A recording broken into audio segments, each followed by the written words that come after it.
and when we're confused about the game of money, and when we're trying to get it at the expense of our life. I mean, I'm sure everyone's heard you've got to sacrifice in order to succeed, but sacrifice in its very nature is an indoctrination that says if you set it and forget it, invest early, often, and always. If you scrimp, save, sacrifice, delay, and defer your life away, one day, someday, you can finally enjoy your life when you're too old to enjoy it.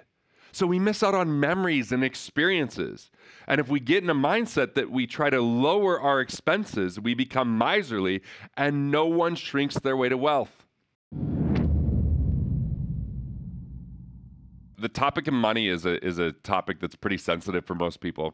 I mean, everybody has money, and we're born into this world, and we have no real definitive manual.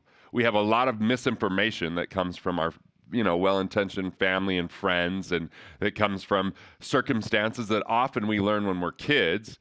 So like one of the things I want everyone to think about right now is, what is your first memory of money? Like if you think, what's the first time you remember money? Because this probably shaped a lot of your thought process. And did you have a family that said, we can't afford that, that's a waste of money, money's burning a hole in your pocket, money doesn't grow on trees, we got to wait for our ship to come in? There's all these money sayings. As a matter of fact, as a 45-year-old white man, I wrote a money rap because of all of the harmful thought processes around money. Like, and it's like I don't know, it's like a spell that's cast on people with our language. And I believe that wealth is a language first and foremost. And if we don't speak that language properly, we're going to invite in victimhood and scarcity, and we're going to actually bring in a process that repels money instead of brings it to our life. And so people don't realize that they're even saying these things.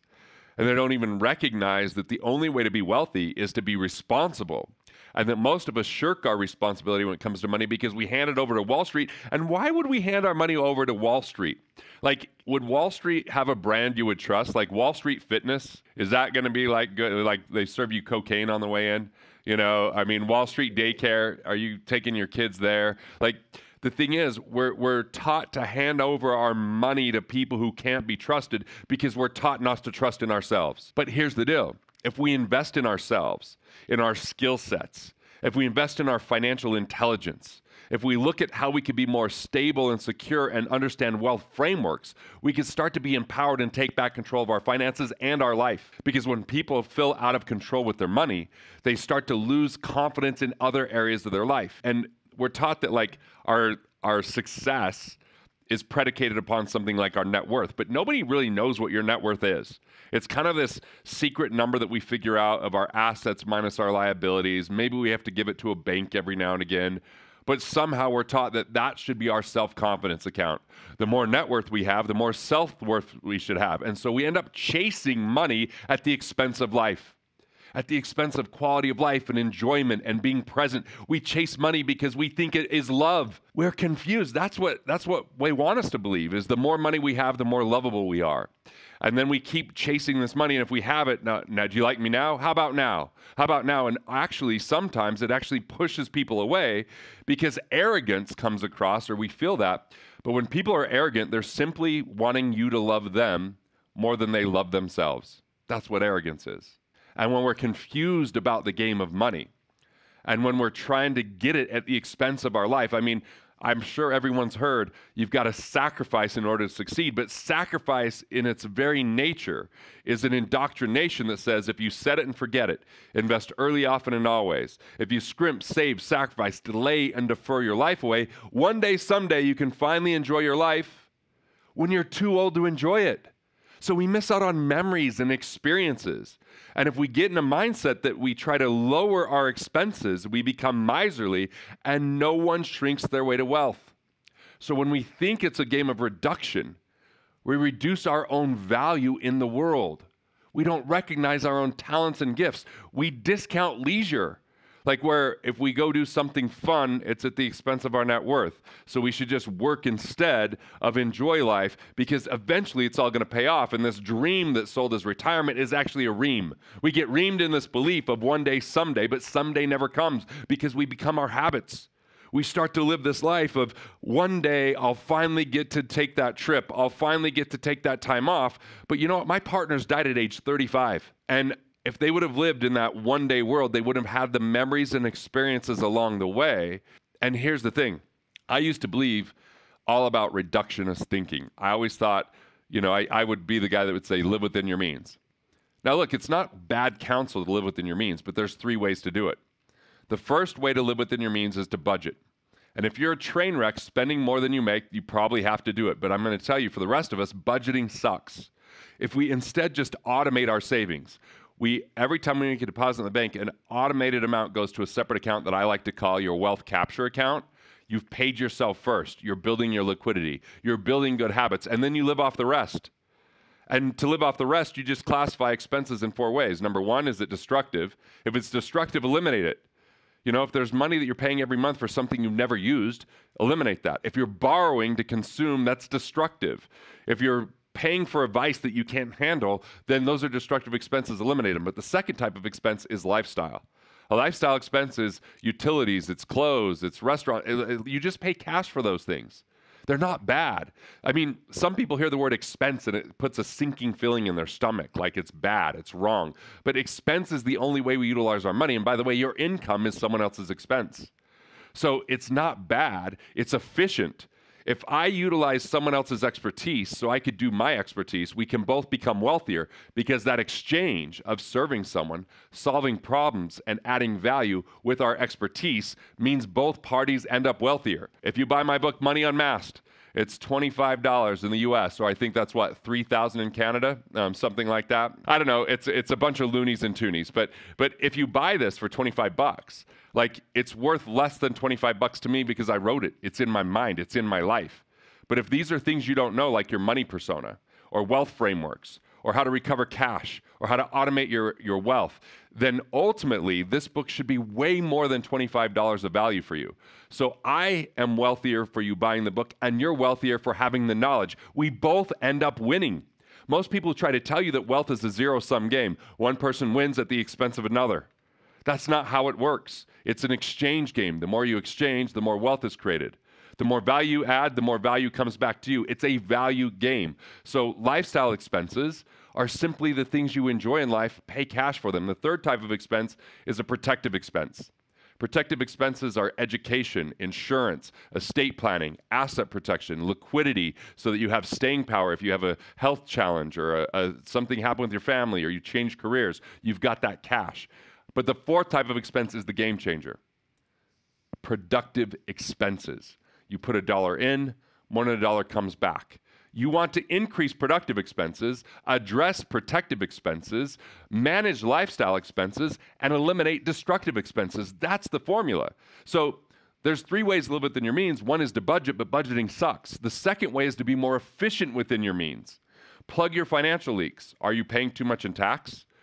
Are you paying too much in interest because you don't have the right credit score, or the right credit reporting, or the right cash flow reporting, or the right connections to the right bank, or the right collateral? There's ways to get lower interest rates. The third is investments. Do you have hidden fees or commissions? Let's remove those, because that puts more money in your pocket. Or insurance. Do you have duplicate coverages or improper structure? And with better design, you keep more of what you make. So before you go scrimp and save and sacrifice, what I want you to do is plug your financial leaks, keep more of what you make, and then automatically save that. So this isn't a game of shrinking, it's a game of growing. And part of that, when you find that money, is you invest it back in yourself. Your knowledge, your skill set, your emotional intelligence, your healing from childhood wounds, whatever it is, look at yourself as your greatest asset. Not a stock, not a bond, not a piece of real estate, but you. I know it takes courage to invest in ourselves, because what if we make a mistake? I'm here to assure you, and you will make mistakes. They're part of the process. We're here in this world learning lessons along the way. Mistakes don't make you less lovable, they make you human. They become ingredients of how you can start to educate other people because of the mistakes that you made. I made mistakes as a financial guy in real estate. Then I became so much more powerful than my clients when they were in that situation, because not only did I have the compassion, I had the wherewithal and the knowledge to navigate that I would have never figured out had I not gone through it myself. So you will make mistakes if you invest in yourself, but you'll learn from those mistakes versus hand your money over to someone you don't understand into investments you don't have any relationship to, and you lose and you go, that was a mistake. But what did you learn from it? A lack of trust? No, you have to learn to take responsibility for your finances. So you can live within your means by budgeting, which sucks, or being more efficient within your means, which is better, or expanding your means. Remember the productive expense? Expand your means. Add more value, serve more people, solve bigger problems. Wealth is a game of value creation. How can you be the best value creator that you possibly could be? Well, first you buy my book, because this doesn't change my life if you buy my book. But what it does is if this message gets to the world, it makes an impact that I feel connected to. This is a piece of my heart. And part of what this book shows you is your money persona. Your money persona is the subconscious belief systems that govern how you operate with your money. And if you don't understand the isolation and the selfishness and the scarcity that comes with the shadow personas, you're bound to make mistakes that will cost you time, money, and especially joy. But if you can understand the winning personas of collaboration and abundance and prosperity and what that does to add value, you can unlock your wealth and start making better choices because you know your money persona, so you know your strengths and you know where you want to delegate or utilize other people's strengths so that you can accomplish more through collaboration. The world has been convincing us that it's a place of competition. Keep things sacred and safe and don't tell anyone. And then the world never gets to know the best, brightest part of who you are. Right? So what would happen if you came from a place of abundance and prosperity? If you healed your relationship to money because of childhood wounds that were never solved, and you process those emotions so you're no longer afraid of it or chasing it, but it's a byproduct of who you are, and you have no feeling of guilt or shame around it because it's simply a measurement of the value you bring to the world, and there's nothing evil about the value you bring. It's the best thing that you're doing, and to have financial rewards for that allows you to make a greater life, a greater impact, and feel more stability, which you deserve. It's that we have too much faulty program from the time we're born about what money is and what money isn't, and what people that have it are and what they're not, and we don't want to associate with doing bad things in order to live a good life, and therefore it's a conundrum and a dilemma that traps us. It's time to release that trap where you embrace the truth of the matter. That money is a lot. I had someone yesterday that I was talking to, and they said, I read your book, and what I got from it is money's a lot closer to heaven than hell. And I've always told it was hell, like you're doing something bad if you're getting money. But the reality is, I realize like if I'm doing good things, money follows, because money follows value. So how do you become a better value creator? Invest in yourself, enjoy quality of life along the way, and here's the most important part. This is what this is really about. Design a life you don't want to retire from. Create a game that feels like a win within the work. You know, like I'm always looking at how do I create a winning game? Well, how do I create content that I enjoy creating?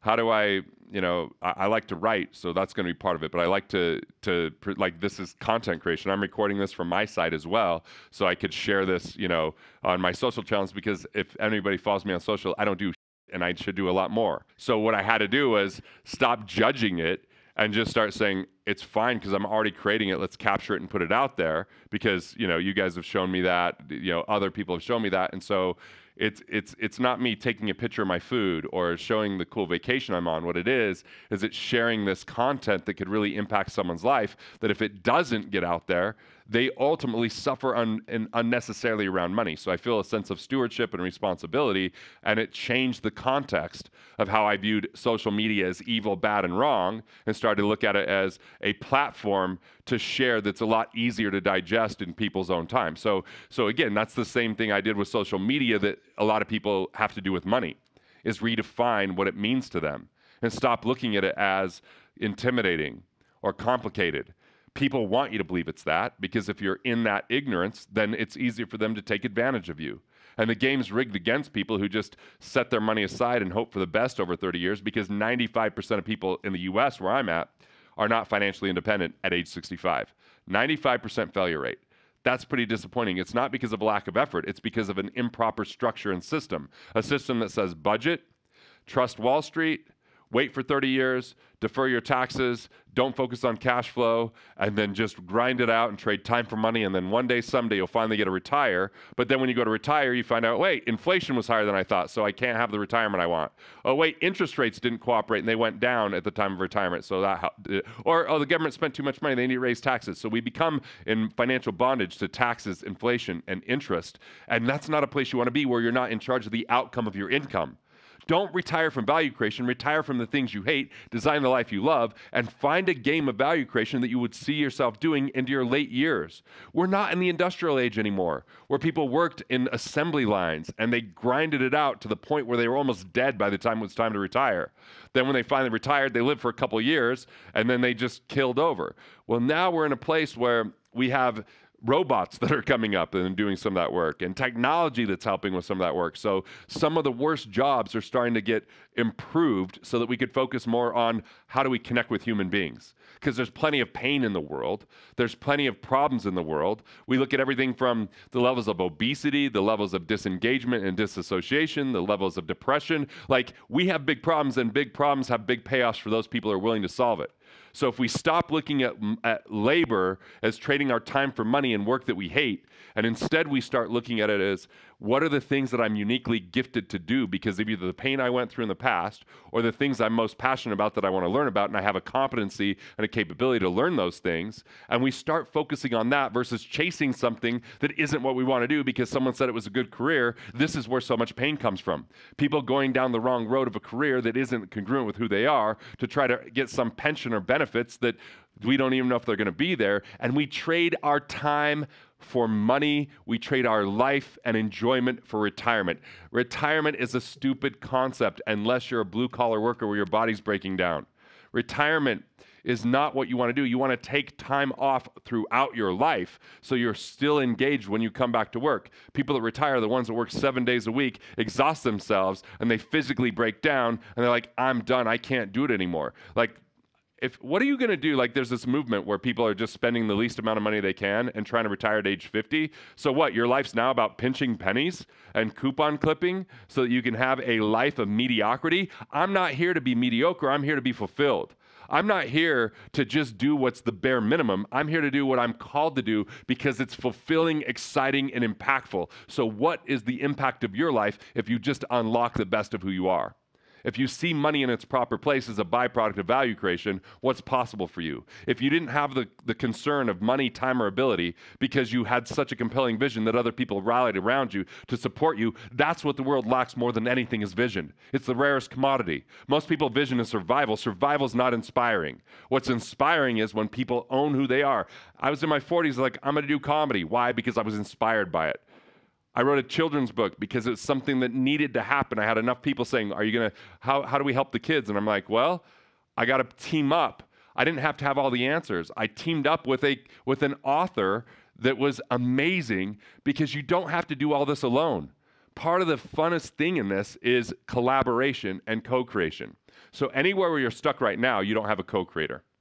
Anywhere where you don't feel great, it's because you haven't thought through it in the way that's appropriate from a principled approach, and you've been listening to society telling you what's possible and not possible, and you feel stuck in that, and it's their interest to keep you stuck because then you're reliant upon them. But if we're reliant upon a government or a corporation, we lose our freedom, and when we're not free, we lose our power. Freedom comes from freedom of time, freedom of choice, and freedom of career. And we've been indoctrinated that we don't want to have freedom of career. We want to make our parents happy because they want us to do something. Or we want to make our schools happy because when I was graduating college, I had all these job offers at investment banks and big mutual fund companies. But I hate golfing, and I don't like looking at stocks and bonds and computers. I like people. I like concepts. I like questioning and being curious about everything. That is a fit the mold, take the test, do what we say you should do, and you'll make a bunch of money and be miserable doing it. The big thing is I would start my day off really working on that. So I use the 5-minute journal, which helps you focus on gratitude, your intent for the day, and reinforcing your vignettes of belief. So like having these statements that really reinforce. And scientifically, you can look at like if you're going about your day, and at the end of the day, you say, what are the 3 things I did best and what's one thing to improve on? Always stick to that 3 to 1 so that you can start to build the subconscious belief system. And then, just taking care of yourself to start that day. So what are you listening to? Definitely I get in the sauna first thing. I do the cold plunge. I do a little bit of stretching. And what I'm listening to while I do that, and I start that with the 5-minute journal. And then if you're still in scarcity, take time to handwrite. Ask questions. Why am I in scarcity? Write the answer. What would it take to get out of scarcity? Write the answer. What kind of value can I add to the world? We get a better life through better questions, and actually handwriting the answers helps us to start to process those trapped emotions. So that journaling practice makes a big difference. Now, if you're still in scarcity when you start your day, then call someone that you can add value to their life. And add value to someone's life, because if they acknowledge and appreciate you for adding value, it's hard to stay stuck in scarcity when you're contributing. And the problem is we usually isolate ourselves when we're in scarcity. Listen to this tape of this ongoing kind of negative reel of like what we didn't do, who we aren't, what we should be able to do, what we don't have. And so breaking that system with gratitude and contribution are 2 of the main catalysts to support us and help us through. One of my early coaches, Dan Sullivan, has this kind of thought process that there's 4 levels of competency. There's incompetent, there's competent, there's excellent, and this is where people get trapped in excellent. Excellent means you can do it, maybe even better than anyone you know, but it doesn't generate energy, and it's not fulfilling to you. And then above the line is unique, and he calls it unique ability. What's your unique ability? And so a lot of the problem is we look for answers in the world, and we listen to everything from a podcast to even read a book to, that we talk to other people. But a lot of this is about self-awareness and getting to a place of the void where it's quiet, where it's blank. And what I've found can help people do that is a hobby. So if you have a hobby that you lose track of time and it's not to make any money, you can start to listen to yourself again. And so I have simple hobbies, like I go out and shoot my bow, but I even have weird hobbies like just organizing the garage at my cabin, because it just gives me time to think. So I just go up there, I'll clean it out a little bit, but even the sauna is helpful, taking a walk, pulling out a journal. Like I take time where I don't have any noise. I'm not listening to anything. And it's uncomfortable because we become so addicted to the noise. And finding our purpose or our career has more to do with remembering who we are than the things that we do. We forget all of that because of all of the compounded belief systems of society and the pressure of earning and the things that we want to do. And we're so close to these things that it's the elusive obvious. We discount what we're best at because we think everyone else is good at that. And we get jealous of everywhere where someone's good that we're not. And then all of a sudden we want their life rather than our own. So what we have to do is be willing to say, what is it that I really am fulfilled by? Like I look back and I'm like, when I was 5 years old, I loved listening to my uncles tell jokes. I tried to learn them and repeat them. I remember my mom laughing hysterically at the jokes. I remember my dad having a dry sense of humor, and everybody would meet, he would make chuckle, which built the relationship. So it was seeded from the time I was 5 that I loved comedy. So it was no surprise that when I went to Italy for a summer and I had tons of time off, sitting, and I was even bored at times, that I was like, what do I really want to do that's fulfilling? And that creativity came through, that as soon as I came home, I did an open mic and I went out and started doing comedy because it was already within me. But I was too busy saying, we don't need another comedian. I'm a financial guy. I'm not a comedian. Like I was too busy caught up in what the world viewed instead of what I viewed. And we have to take that leap where there's courage, because we might not be fully formed in our abilities because they've been suppressed. Just like if you didn't work out for 3 years, even though you're a badass in the gym right now, if you went back 3 years from now, that first time back would be so brutal, you'd be so sore, you'd feel so inadequate, but at the same time, you would start triggering muscle memory faster than almost anyone else, and you'd be on an accelerated track because you know what to do from a form standpoint, from all the food that you have, and from but a lot of people just forget, so they go, oh, I'm not good at that anymore, or I'm not good at that because I'm too old, or I don't remember how to do this, because those are all stories we tell ourselves to avoid the moment that we suck. Look, I decided to write a theatrical keynote or act out the 4 money personas in the book. And the first time I acted was in front of my director, in front of a comedic coach, and in front of Aaron, my best buddy, and the screenwriter. There's 4 people in the room, and it was atrociously bad. And the reason it was bad is because I was in my head being like, am I doing it right? And this sucks, and I don't know. And I'm like, so I'm so caught up in my own mind that I'm not present. And then I just kept putting in the reps. And then I hired the coaches. And then I did the work because the work was so compelling and challenging that I was willing to go through sucking to get to the greatness. And I still have work to do, but that's what's great about if you find that in you, you're willing to dedicate 20 years. I'm willing to promote this book for 20 years because it's such an important instrumental piece of people's lives of money. And it's the first book I know of that's talking about at the end, it's bottom line that we want to be loved. We want to be seen. We want to be valued. And we've been told that all that comes through money because people with money get heard, because people with money get people that follow them and that want a piece of them and that look up to them. But the reality is it's not the money that really has us do that. It's the person that actually breaks through and lives a life that's fulfilled, and money's only part of the equation, but we stop and look at the money instead of the individual. There's hundreds of thousands of people on this planet that are wealthier financially than Joe Rogan, but they're not even close to as influential. And when he started the podcast, it wasn't because podcasts were popular. It's because he enjoyed doing it. And he says he didn't ever think it would be what it is today, but he stayed consistent with it because it was part of who he was. And he's an amazing, so the problem in society is we're like, ooh, that person has a big podcast, I should podcast. That's got to be what I should do. And now we chase something, and I call that modeling. People say, I want to model after someone else. But guess what? If that modeling is different than your sole purpose, you're chasing something that's not congruent with who you are. It's always effort and force instead of flow. When we discover who we are at the core, it's flow. It's effortless effort. It's part of a byproduct of who we are. And that's why things are so difficult when we try to copy someone else, because it's not meant for us, and we're chasing something that is absolutely destructive to our core. People will not understand it because that's not their sole purpose. It's your sole purpose. Your sole purpose, S-O-U-L, is your values, which is a script for how to operate, your abilities and your passions for the highest context of living. It's who you are when you're at your best, fully self-expressed. I get a lot of my purpose in a dream. I had a dream to do a theatrical keynote. It was in a dream. I just had a moment where someone said I was hilarious before I walked up on stage, and I was like, I love telling those jokes. Why don't I do more of that? Children's book, I've always wanted to do one. I struggle with it because I didn't find a co-creator. As soon as I found a co-creator, we got it done. We got it published. It's gonna be massive, and we now have people wanting to do an animated series with it. But it wasn't the intent. The intent was use entertainment to educate because I love entertainment. And so how can I embrace that? So a lot of people are fighting over how to create content in the financial world. And look, I will be honest right now that I would have more money if I just sold financial products and did financial advice, and I would be miserable.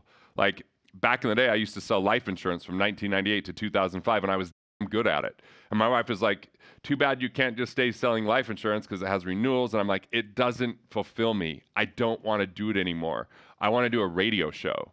I want to do this movement called the Producer Revolution, where we help empower people. I want to start doing events, and that was not, you can't do that in certain licenses because they're like, oh, you need to send me what you're going to say beforehand. I'm like, I don't know what I'm going to say beforehand because I'm in flow, and that's where it's coming from. So I had to let that go in order to embrace the thing. But then I had to look at my portfolio differently. My portfolio is not stocks and bonds and mutual funds. My portfolio are books and courses and the content that I create. Intellectual property is my main asset, not someone else's company I know nothing about. It's a new portfolio related to the artist and related to artistry, not just what the world told me I should invest in. And that's hard to do, is break that mold, but that's where fulfillment lies. That's where fulfillment exists. And yes, it may seem crazy at the moment, and there may be moments where you're like, is this the right thing to do? But then when you feel the joy of it starting to work, when you feel the progress that you make, when you feel excited to go back and do it again. I did my theatrical keynote twice yesterday. That's an hour. And it's dedicated. I wrote every word's memorized, it's staged and blocked. I know where I'm standing, I'm changing colors. costumes, it's effort, but it's the effort that matters. It's the effort that I want to be putting in. That's if I can't dedicate decades of my life to it, it's not worth my time. I'll let someone else do it. But if I'm going to do something just because of the money and I get bored, then I know that I'm torturing myself and I'm destroying my energy. Here's what I would do. I take money and I put it into a savings account that's a little bit different. I use overfunded cash value life insurance for my savings. So it takes longer to build the savings, but after a few years, I have more cash there than I would have in a savings account because it has better returns. That's where the banks put their money. Then the second thing I do is I buy real estate that I utilize. I have 2 cabins. One's being turned into a music studio. The other one is where I'm going to do an immersion one-on-one with a client today. It's on a river. It's got beautiful aspen trees. It's logs, but it's big, and it's like where my podcast studio is and where I go do my writing. So I do make a little bit of money because of the immersions there, but I also have major memories with my family. I don't like owning real estate in a fund. I like to touch the real estate in places I know, and this is a place that I'm intimately familiar with, and I've done really well because of that. When I went and invested in things like I was investing in real estate in the Midwest and in Nashville, and like I don't live there. I had to fly there. It was just a big hassle. I'm talking to attorneys and accountants. I'm talking to bankers. That's not what I want to do. So I bought a second cabin that we're going to turn into a music studio, so I can record audiobooks there, and we can make soundtracks to my theatrical keynotes there, and we can have other artists come in and be around them so we could be inspired, right? So I have real estate, I have intellectual property, which is books and courses and digital assets, right? And I'm going to start building some of those digital assets up. And then I have my cash value, I have a good amount of cash there. I have my cabins. I have so you either got to pick, is it intellectual property you're going to build your wealth with? Is it real estate you're going to build your wealth with? Or is it businesses? Those are the big 3. If you can get good at one of those 3, that's where the real wealth is created. If you're going to put your money in the market, it's not where the real wealth is created. The wealth is created for the people that are selling you the market, not the people that are actually making money in the market. They're making money on your money, whether you make money or not. The people that are issuing the stocks are making the money and they're underwriting it. So I'm more about like safe and stable if you don't know what to do with it. Invest in your skill set so you grow your income, and then get really efficient by saving on, the taxes, the interest, the investment fees, and the insurance costs, and then just put those in a safe space. And when the right opportunities come, you have cash. Most people could buy a business for the same price as a down payment on a home. Most people have intellectual property, but they just don't package it and they don't deliver it, so they don't have a way for people to pay them for it. And most people have some level of real estate that they like. Just don't try to be good at all of it. Get really focused and know your investor DNA. Your investor DNA is your values, it's your competencies, it's your drivers, and it's what you focus on, because risk isn't in the investment, it's in you, the investor. Only invest in what you know and stay clear of the rest. And then just protect your capital with the risk managed account like the insurance, so that you have a place that you can capture the wealth and have it stored there, so when the opportunities come, you can use that cash to buy the opportunities. Hey, thanks for watching. I appreciate it. And if you're enjoying these videos, well, there's good news. More where that came from, so go ahead and click through and watch the next video now.